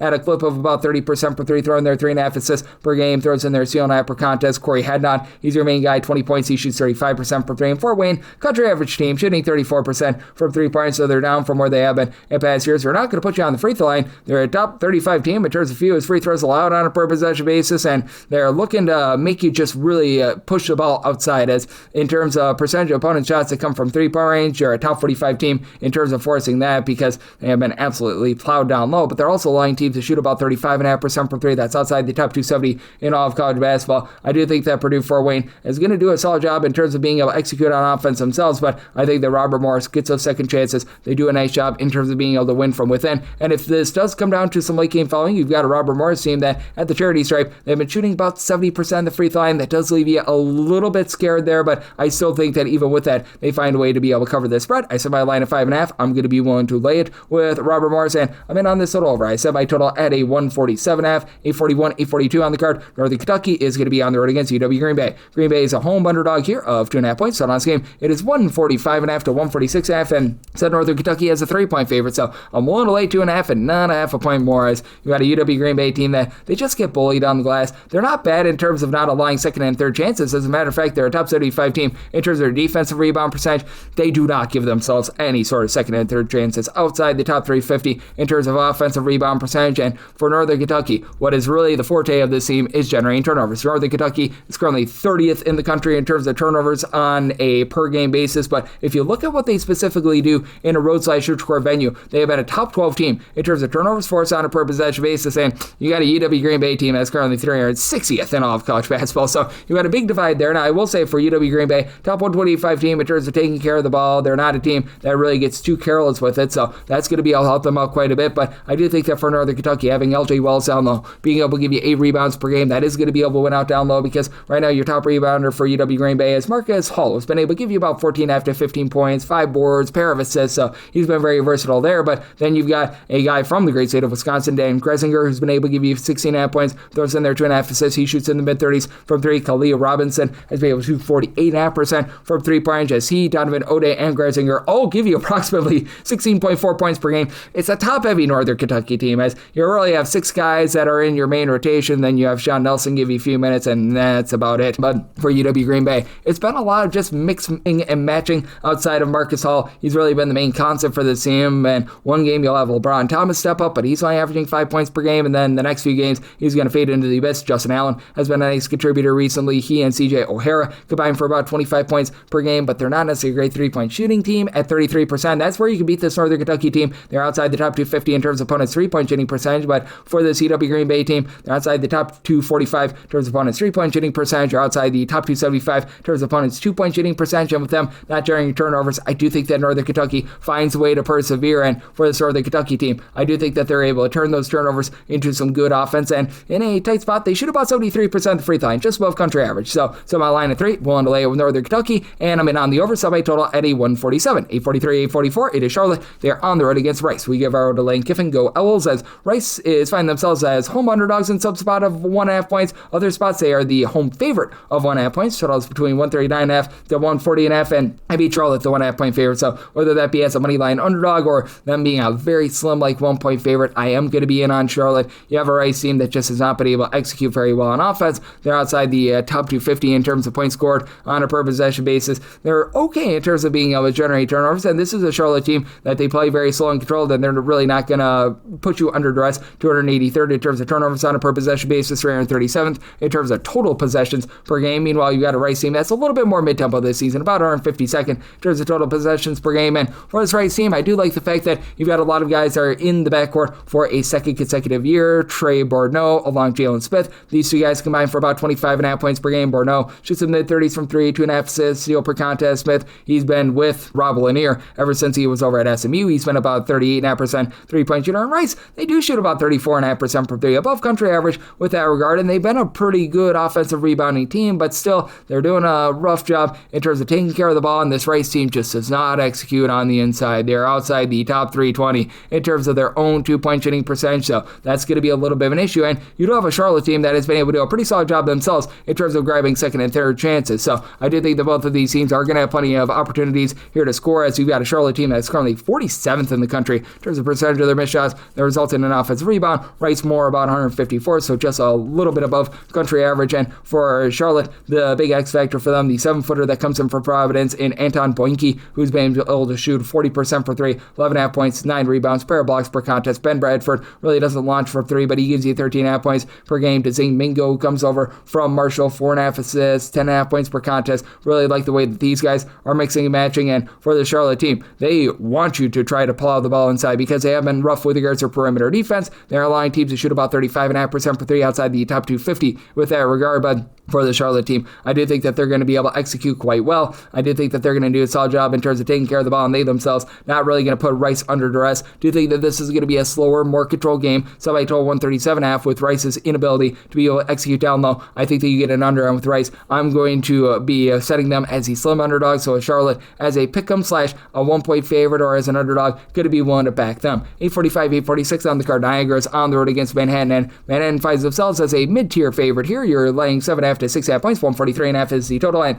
I did set a total here of a 143.5. Right now, I'm seeing out there a stray 144.5. I would be willing to take that under, as you've got a Niagara team that's playing at one of the slowest paces in all of college basketball in terms of total possessions per game, 354th, and I said Manhattan as a double-figure favorite of 11.5 points, so I'm going to be willing to lay it. Now, I recognize that this is a Manhattan team that's been awful with regards to their defense. You look at them in terms of points allowed on a per possession basis, 323rd. Guess who's 321st? That would be Niagara, and man, for this Niagara team, they have not been able to do a good job whatsoever of giving themselves second chances. 353rd in offensive rebound percentage, just 20% of their misses become an offensive rebound, and that helps out a Manhattan team where their biggest weakness has been the defensive glass. They are 360th in terms of defensive rebound percentage, over 37% of opponents' missed shots become an offensive rebound, but you have no size whatsoever with this Niagara team. Justin Hawkins, who's saying 6'7", is pretty much your tallest rotation piece, as they don't have a single guy on the roster right now that gives you over 4 rebounds per game.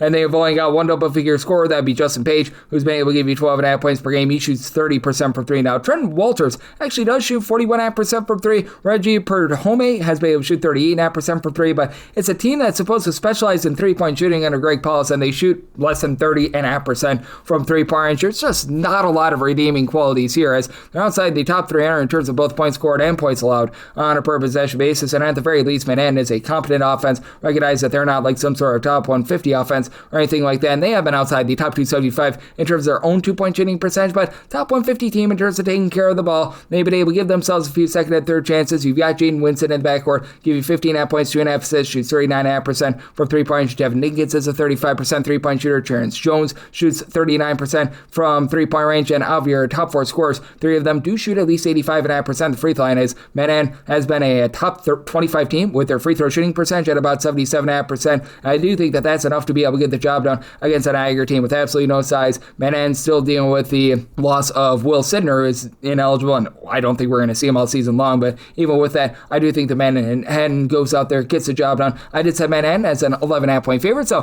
going to be willing to lay up to 11 with them. So I told 143.5, so 144 plus in on the under. 847, 848 on the card. St. Peter's plays host to Merrimack. Merrimack is an underdog of 1.5 points. 130.5 is the total. With Merrimack, I set them as 4.5 point dog. I'm going to be willing to lay it with St. Peter's. Merrimack is actually leading the conference right now, and and this despite the fact that this is one of the worst rebounding teams in all of college basketball. They are a bottom 5 team in all of college basketball with regards to rebound percentage, and they're not generating the same amount of turnovers that they have from a season ago as well. This is still a solid team in terms of being able to put you under duress, but right now they are 68th in the country in terms of turnovers forced on a per possession basis. St. Peter's is actually the better team here. St. Peter's has generated a turnover on 21.2% of opponents' possessions. That is a top 15 mark in all of college basketball. That goes up to 23% when they're at home, and the St. Peter's team is going to be able to do a much better job on the glass. Name of the game for them for a very long time has been offensive rebounding, and they're a top 80 team with regards to percentage of their missed shots that do become an offensive rebound. You've got a guy in Brett Bland who I really like. He's been able to give this team 13 plus points per contest. He's really been their main three-point shooter as well. Right now he's shooting 37.5% from the outside, generates 3 steals per game as well, and then you just have a holds greater than some of its parts approach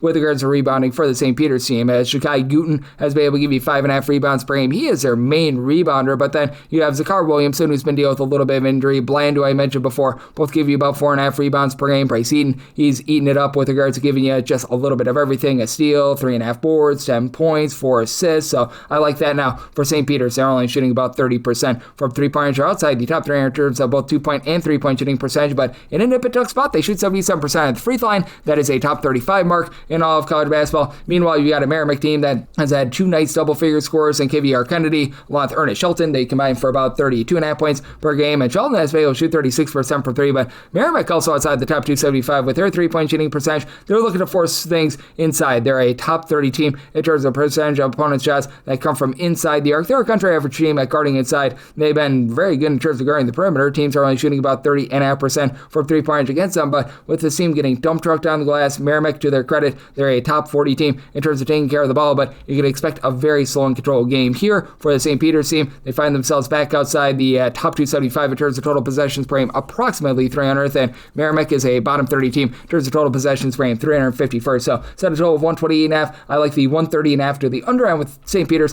One to lay up to 4 with them. 849, 850 on the card. Marist is going to be on there against a Ryder, and Ryder finds themselves as a home underdog of 10.5 to 11.5 points. 127.5 to 128.5 is the total. I like the under. I saw my total at 126.5. You've got 2 teams that are not going to be looking to push tempo whatsoever. Marist is a little bit more mid-tempo this year. They're about 261st in the country, and Ryder is outside the top 330 in terms of total possessions per game, and Ryder out of 365 Division I teams there, 365th in terms of their 3-point shooting percentage. If you look at overall points per possession, 354th with that regard. It's just not great, and this is not a Marist team that's going to just completely light the world on fire in offense. 235th in the country in terms of points scored on a per possession basis, but this is a team that year in and year out, they're one of the best interior defenses in all of college basketball, and now that is expanded even further, as for Marist, they do find themselves 12th in the country in terms of turnovers forced on a per possession basis. That's a new wrinkle for them, and they're really doing a good job of guarding the perimeter. 6th in the country in terms of opponents' 3-point shooting percentage. Still rock solid with that 2-point shooting percentage. They're outside the top 10 now, but they're still going to be able to limit a Ryder team that they're relying upon 2 guys in the backcourt. Zion Cruz along with Flash Burton. These are your main 2 double-figure scorers. They combine for about 25 points per game, but they combine to shoot about 25.5% from 3-pointers. Both give you about 2.2 assists per game, but Ryder outside the top 3 in terms of turnovers forced on a per possession basis, outside the top 350 in terms of generating turnovers on a per possession basis on defense. Their overall shooting percentages aren't the world's worst. They're a top 225 team in opponents' 2-point shooting percentage, top 250 team in terms of opponents' 3-point shooting percentage. They're giving up a lot of second and third chances on the glass, but they've actually been a top 150 team with regards to their offensive rebound percentage, so they haven't been the world's worst team on the glass there. You've got Caleb Smith, who down low has been able to give you about 6.5 rebounds per game, and Shabani Fuller has been able to give you 6.2 rebounds per game, but lone 2 guys on the roster that give you above 3.4 rebounds per game. And for Marist, I really like what Justin Menard has been able to do as the main, shall we say, a quarterback of this offense. He's able to give you about 4 assists, 10 points per game, and then Jaden Collins throws in there about 3 assists per game as well. It's a Marist team that is relatively country average in terms of taking care of the ball, and if you do find yourself in a tight spot, Marist, they shoot 77.9% at the free throw line. That's the top 20 mark in all of college basketball. Outside the top 3 are in terms of free throw attempts on a per possession basis, but with how strong that defense is, I do think that Marist going to be able to get the job done and hold down a Rider team that's very, very slow and sloppy with regards to their offense. So my total 126.5. I'm on the under. Want to lay up to 12 here with Marist. 851, 852 is Wright St. They're going to be on the road against Oakland. Oakland is a 3.5 to 4.5 point favorite. 159.5 is the total. And I said Oakland is a 2.5 point favorite. I'm going to be one take the 3+ here with Wright St. You once again have an Oakland team that's outside the top 275 in terms of points allowed on a per possession basis. And for Oakland, they've actually been able to do an okay job in terms of guarding the arc. And home teams are shooting 26.2% from 3-point range against them. That goes to 36% away from them. I do think that you're going to see a little bit of aggression there, but it's Wright St team. Now, a top 100 team in terms of opponents' 3-point shooting percentage in a road/neutral court setting, though. Teams are only shooting about 28.9% from 3-point range against them. That is a top 35 mark in all of college basketball. And Wright St has been pretty solid in terms of generating turnovers as well. This Wright St team, overall a top 85 team in terms of turnovers forced on a per possession basis away from home. So I do think that that's going to keep them lively. Oakland is not a team that's really going to give themselves second and third chances outside the top 250 in terms of offensive rebound percentage. Pretty good in terms of not allowing second and third chances, as well as you've got a pair of guys in Isaac Garrett along with Bari Navarura, who've been able to combine for about 13 rebounds per game. Navarura, about 14 points per game. Not really going to give you a ton from 3-point range, but he's starting to expand that game. Isaac Garrett shoots below 30% for 3 as well, but Brody Robinson, he's been able to clean up this offense. 6 assists, a steal, 15 half plays. He shoots 38.5% for 3. Oakland is a team that's pretty content to go bombs away from 3. They shoot about 34.5% from 3-point range. Top 155 team with their 2-point shooting percentage as well. Top 50 team in terms of taking care of the ball, and they also shoot 76% of the free throw line. So this team has really been able to do the little things well, but with Wright St, it's been very impressive the way that they've been able to come up with regards to their defense, and this has been a top 80 team with their 3-point shooting percentage at about 36.2%. Freshman Michael Cooper, 15.5 points, shoots 37% from 3. Now they've only got one guy that gives you over 4.5 rebounds per game, Michael Abaraje, who's been able to give you 12 points, 5.5 boards, but TJ Birch is able to generate 3 steals. He supplies 9 points, doesn't really give you a lot from 3, but you've got a trio of guys here in Logan Woods, Dominic Pangonis, along with Solomon Coughlin, who give you between 7.1 and 9.1 points per game. They'll shoot between 37.5 and 38.5% from 3-point range. So I do think that Wright St is going to be able to remain lively. I like the way that they guard the perimeter. They're a top 125 team with regards to their 2-point shooting percentage, and the way that they generate turnovers, and the way that they do a pretty solid job in terms of not allowing a ton of second and third chances on the glass, I think is going to be able to keep them lively. I do think that you're going to get very much an up and down game. You got a Wright St team that's a little bit more mid-tempo this year. They've slowed it down a bit to about 215th in terms of total possessions per game, but Oakland is very much gunning it. Oakland 71st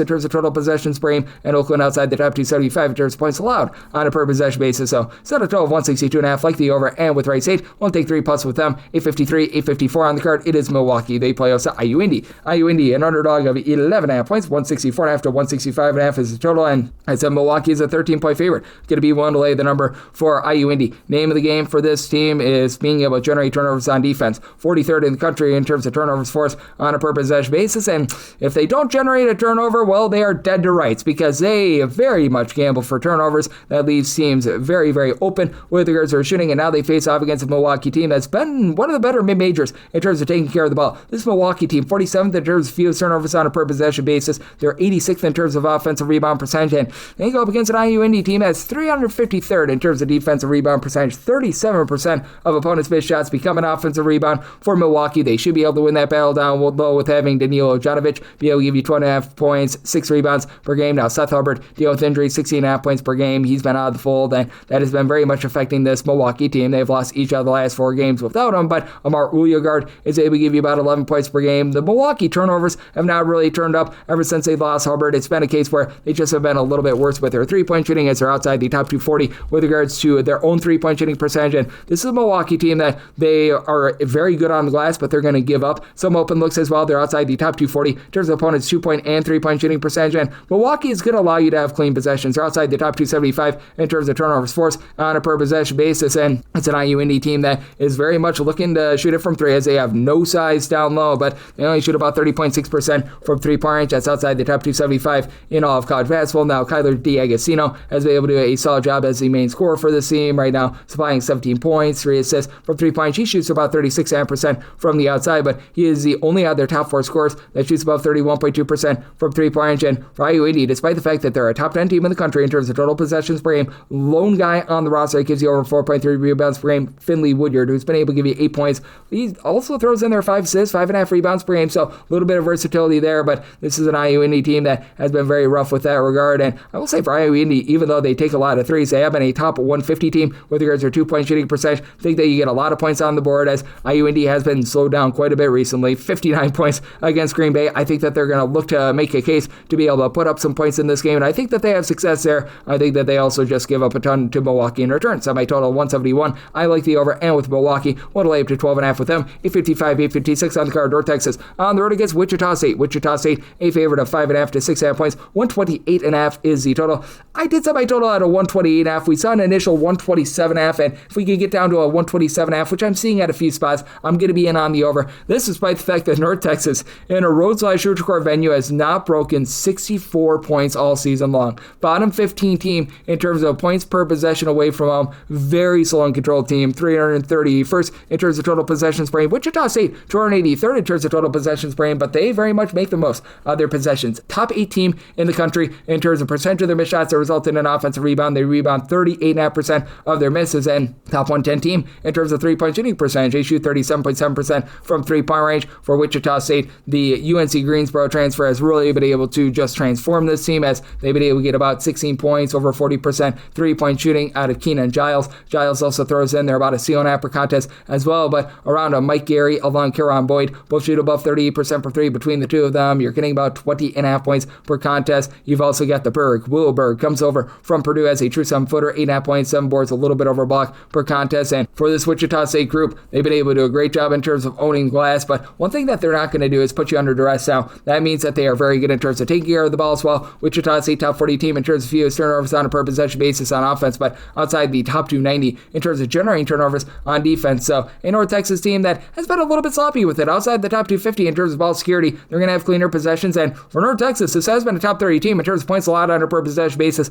away from home. So they've been able to offset some of those offensive woes with the fact that their defense has been strong, but losing Will McClendon for the year was really rough, as Deshaun Stevenson has had to be the main man for the team. 50 points, and he does shoot about 32.5% from 3-point, and he is currently the lone of their top 7 healthy players that are shooting above 29.6% from 3-point range. That is not great, to say the least, especially when you face off against a Wichita State team with so much size. You do have Dylan Arnett down low for this bunch, who's been able to give you about 5.8 rebounds per game. He is a lone guy for this North Texas team, though, that gives you over 4 rebounds per game for North Texas. They're having a tough time down low. They're outside the top 185 in terms of their rebound percentage. They've actually been okay with the their interior defense, top 150 team in terms of opponents' 2-point shooting percentage. They cut you off from 3-point range, but this is a Wichita State team that's very much liking to go inside. They're getting those second and third chances. I think that allows Wichita State to cover this number. So I told 128.5, so 128 or less in on the over. And with Wichita State, we'll lay up to 10 with them. 857, 858 on the card. You've got Northwestern on the road facing off against Rutgers. Rutgers is a home underdog. You're going to be catching with them about 4.5 points. I'm seeing a 3.5 out there as well. 144 to 144.5 is the total. Semi line at 4.5. So at a 4 or less, I'm going to be willing to lay it with Northwestern. Northwestern supreme in terms of taking care of the ball. A top 5 team in terms of fewest turnovers on a per possession basis. Now the 3-point shooting has been leaving something to be desired. They're outside the top 275 with that regard. This despite the fact that Nick Martinelli, 23.5 points, 6.5 boards, shoots 51% from 3-point. He is alone out of their top 5 scorers that shoots above 28% from 3-point range, but this is still a team that's doing the little things very well. They are not giving themselves second and third chances. They're outside the top 250 in terms of their offensive rebound percentage, but top 100 team at the free throw line. They're doing a okay job in terms of generating turnovers, about a country average team. I do like what Jaden Reed has been able to bring to the table, about 11 points,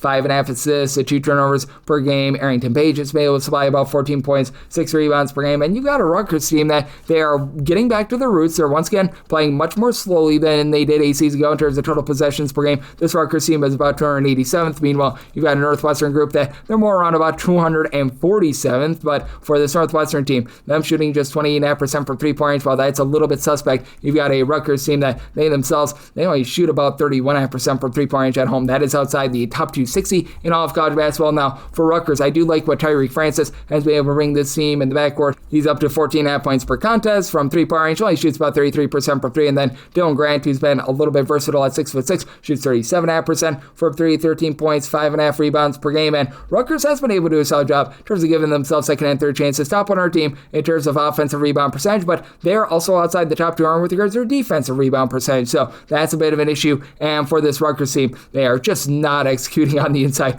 Outside the top 340 in terms of opponents' 2-point shooting percentage, and they are going to allow quite a few open looks from 3-point range right now. Rutgers is allowing teams to shoot about 36.5% from 3-point range. That is outside the top 300 in all of college basketball, and even at home, that's about 35.5% from 3-point range. Meanwhile, this has been a Northwestern group that, if there's one thing that they've been able to do a good job of, it's been guarding the 3-point line. They're allowing teams to shoot 29% from 3-point range. They're quite a bit more vulnerable on the inside, and this is a Rutgers team that's looking to knife it inside. But again, with this Rutgers team, they're just not completing their looks. They're not doing a good job of being able to hit those shots. And for Northwestern, if they do find themselves in a little bit of a tighter game, they are a top 100 team with regards to their free throw shooting percentage. So my line at 4.5. I'm willing to lay up to 4 with Northwestern, and did set a total here of a 142.5. So at the 144.5, I'm in on the under, a 59, 860 on the card. Cincinnati, and yes, we're on to Cincinnati. They're on to the road against Central Florida. Central Florida, a 3.5 point favorite. 149.5 to 150.5 is the total, and made Central Florida the 7-point favorite. I'm going to be willing to lay the number. You've got a Cincinnati team that feels like it's finally starting to get back to their roots.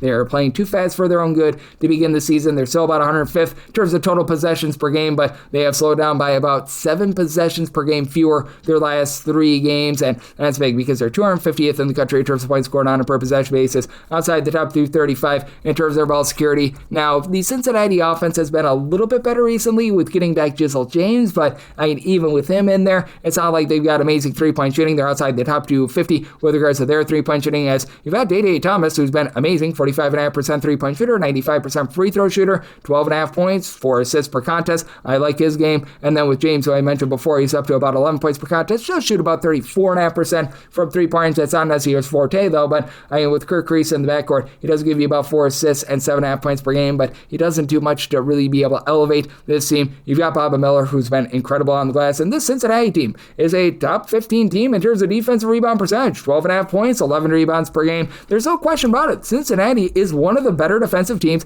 in all of college basketball. That's a big reason why I set my total at a 147. I'm going to be in on the under Cincinnati, as a matter of fact. Number 5 in terms of points allowed on a per possession basis, but they also do allow about 20.3 points more per 100 possessions away from home rather than at home. Central Florida, they're a relatively pedestrian defense. They're outside the top 125 in terms of points allowed on a per possession basis, but this is also a Central Florida team that has been incredible on the glass themselves. 11th in the country, generating about 38.5% of their missed shots into an offensive rebound. That goes up to 41% at home, and Themis, folks, has been able to do a really good job in terms of doling out the ball. He and JaMychal Stillwell both come over from UW Milwaukee, so they've got a nice little bit of a synergy going on with Folks about 13.5 points, shoots 47.5% per 3, 6.6 assists at 3 turnovers per game. Riley Kugel, 38.5% 3-point shooter, 14 points per game. Overall, Central Florida, top 35 team with their 3-point shooting percentage at 37.2%. JaMychal Stillwell, who stands right around about 6'6", 6'7", he's been able to give the team a little bit from the outside, as well as he's been able to give you about 35.5% 3-point shooting, 12 points, 8.5 rebounds per game. Fully recognizes Central Florida leaves something to be desired with regards to that defense, but still a little bit above country average in terms of generating turnovers, and with the sloppiness of this Cincinnati team, I do think that Central Florida gets the job done and helps you out with the under. So set a total of 147. I like the under, and I'm willing to lay up to 6.5 with Central Florida, and wrap things up with 861, 862. The Ohio State University on the road against Washington. Washington is a favorite of 2 to 2.5 points. 152.5 is the total, made by line 2. So at 2.5 plus, I'm going to be willing to take the points with Ohio State. Of a Washington team that is right now dealing with Wesley Yates, one of their top scorers, with about 14 points per contest, being out indefinitely. And for Washington, ever since he's been out, they've been slowing down by about 4.5 to 5 possessions per game slower. They're still about 100th in the country in terms of total possessions per game, and Ohio State, very mid-tempo team. They're about 186th, but Ohio State has really slowed down since the beginning of Big Ten play, and other than that game against Nebraska, it's actually worked out quite well for them. This team has a pair of really amazing guards, and Bruce Thornton along with John Mobley. Both of these guys shoot 40+% from 3 points, which Thornton up to 44% 3-point shooting, 20 points, 4 assists, 5.5 rebounds per game. And Ohio State not going to give themselves a lot of second chances. They're outside the top 175 in terms of offensive rebound percentage, but they still do a nice job in terms of protecting the ball themselves. Top 100 team in terms of fewest turnovers on a per possession basis, and they've been very strong on the interior. They are a top 25 team with regards to their 2-point shooting percentage, and teams shoot less than 30% from 3-point range against them. That is a top 40 mark in all of college basketball. That has been able to travel relatively well. Now, Hans Steinbach, he has been incredible for this Washington team. 18 points, 11.2 boards per contest, and Zoom Diallo has been able to do a good job in the backcourt, especially with the injury to Wesley Yates, as he's up to 37% 3-point shooting, 87% at the free throw line. He last year was a rough shooter in general, 14.5 points,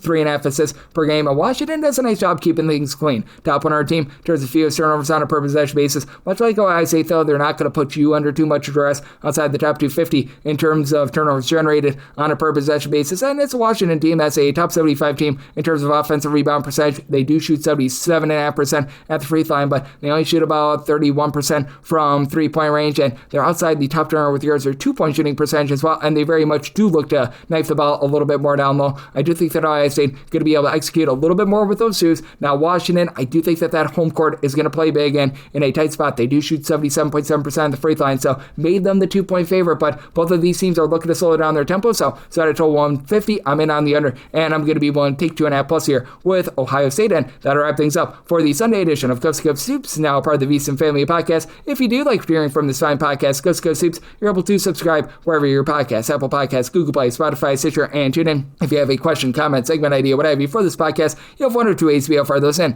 First one is my Twitter/X timeline at gunit_81. Keep in mind, large DM, they mean does not matter, so per usual, please do send these into the timeline. And the other way is find an Apple Podcast review. If you rate this podcast 5 stars, it's very much appreciated. From there, you're able to fire in whatever you'd like to hear on this podcast via that 5-star review, and I'm with you guys every single day on this podcast with picks and analysis on every game, every day, so I'll be back with you once again tomorrow. Thank you so much.